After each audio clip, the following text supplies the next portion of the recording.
Harbin, oh Harbin, what a magical place, nestled in the northeast of China.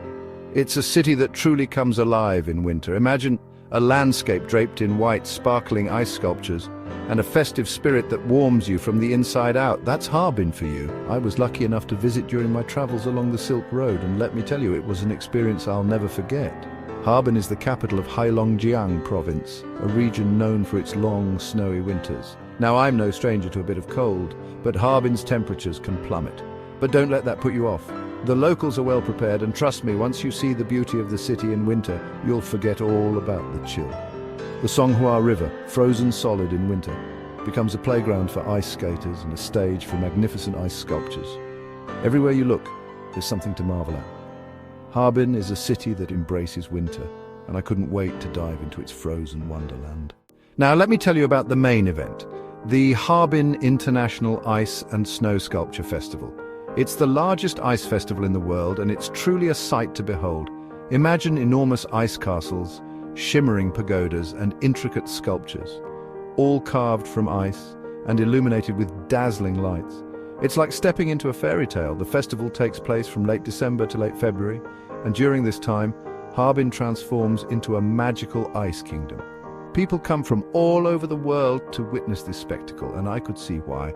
There's something so impressive about the scale and artistry of the ice sculptures. It's simply breathtaking.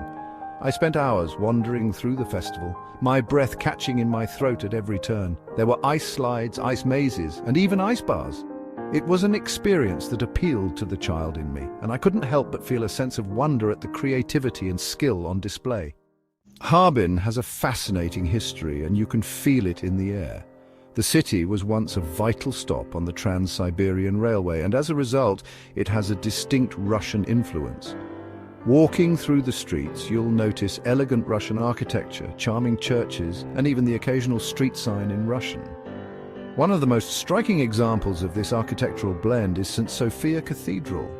This beautiful Orthodox church, with its green onion domes and intricate details, wouldn't look out of place in Moscow or St. Petersburg, but there it stands, a testament to Harbin's unique cultural heritage. I also discovered that Harbin has a thriving Russian community. I visited a charming little Russian restaurant where I enjoyed a hearty meal of borscht and blinis, surrounded by the sounds of Russian being spoken. It was like stepping back in time. Now let's talk about food. Harbin's cuisine is as hearty and warming as the city itself. Being in the northeast of China, dumplings are a staple, and let me tell you, they were some of the best I've ever tasted. Filled with juicy pork, succulent lamb, or flavorful vegetables, they were the perfect comfort food on a chilly Harbin day. Another local specialty is guobao ru, a dish of crispy, sweet and sour pork. It's a bit like Chinese sweet and sour pork, but with a unique Harbin twist. The pork is coated in a light batter and fried until golden brown, then tossed in a delicious sweet and sour sauce. Absolutely divine. Of course, no trip to Harbin would be complete without trying the local ice cream. Yes, you heard that right, ice cream. Despite the freezing temperatures, the people of Harbin love their ice cream, and they make it exceptionally well. I couldn't resist trying a scoop of Harbin ice cream, and it was surprisingly refreshing and delicious. Section 5. The warmth of Harbin's culture. Despite the cold, I found the people of Harbin to be incredibly warm and welcoming. They were proud to share their city with me, and their enthusiasm was, well, contagious. I quickly learned that Harbin is a city of contrasts, a place where freezing temperatures meet warm hearts, and where ancient traditions blend seamlessly with modern life. One of the things that struck me most about Harbin was the sense of community spirit. Perhaps it's the shared experience of living through long, harsh winters, but there was a palpable sense of togetherness in the air. Families and friends gathered in parks and squares, children played in the snow, and everyone seemed to be enjoying the simple pleasures of life. I was lucky enough to witness a traditional ice lantern exhibition where local artisans displayed their incredible creations. The lanterns, carved from ice and illuminated with candles, were absolutely magical. It was a beautiful reminder of the creativity and resilience of the human spirit. Section 6. Beyond the Ice, exploring Harbin in other seasons.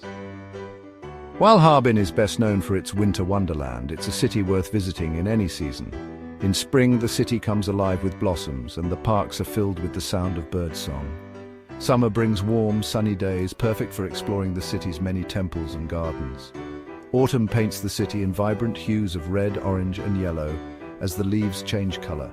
It's a beautiful time to take a stroll along the Songhua River or visit one of Harbin's many parks. No matter when you choose to visit, Harbin is sure to captivate you with its unique blend of history, culture, and natural beauty. Section 7. Traveling to Harbin. Tips for your adventure. Getting to Harbin is easier than you might think.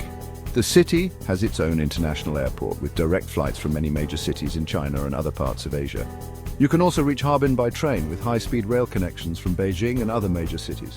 When packing for your trip to Harbin, be sure to pack for all types of weather. Layers are key, especially during the winter months. A good pair of waterproof boots is also essential for navigating the snowy streets. Don't let the language barrier deter you from exploring Harbin. While English is not widely spoken, many locals in tourist areas are familiar with basic phrases. It's always a good idea to learn a few basic Mandarin phrases before you go, or you can use a translation app to help you communicate. Section 8. A city of contrasts, old and new in Harbin. Harbin is a city where old and new collide, creating a fascinating tapestry of architectural styles and cultural influences. You'll find ancient temples standing alongside modern skyscrapers, traditional tea houses nestled amongst trendy cafes. Take a stroll down Central Street, Harbin's main pedestrian street, and you'll be transported back in time. The street is lined with European-style buildings, a reminder of Harbin's Russian past. But Harbin is also a city that embraces modernity. The city boasts a thriving arts and culture scene with numerous museums, art galleries, and theatres. It's also home to several universities and research institutions, making it a centre of innovation and progress. Section 9. Harbin, an unforgettable winter experience. My journey to Harbin was truly unforgettable. It's a city that stays with you long after you've said goodbye. From the breathtaking beauty of the Ice and Snow Festival to the warmth of its people, Harbin offers a unique and unforgettable travel experience. If you're looking for an adventure off the beaten path, a chance to experience a different side of China, then Harbin should be at the top of your list. So, pack your warmest coat, grab your sense of adventure, and get ready to discover the magic of Harbin, China.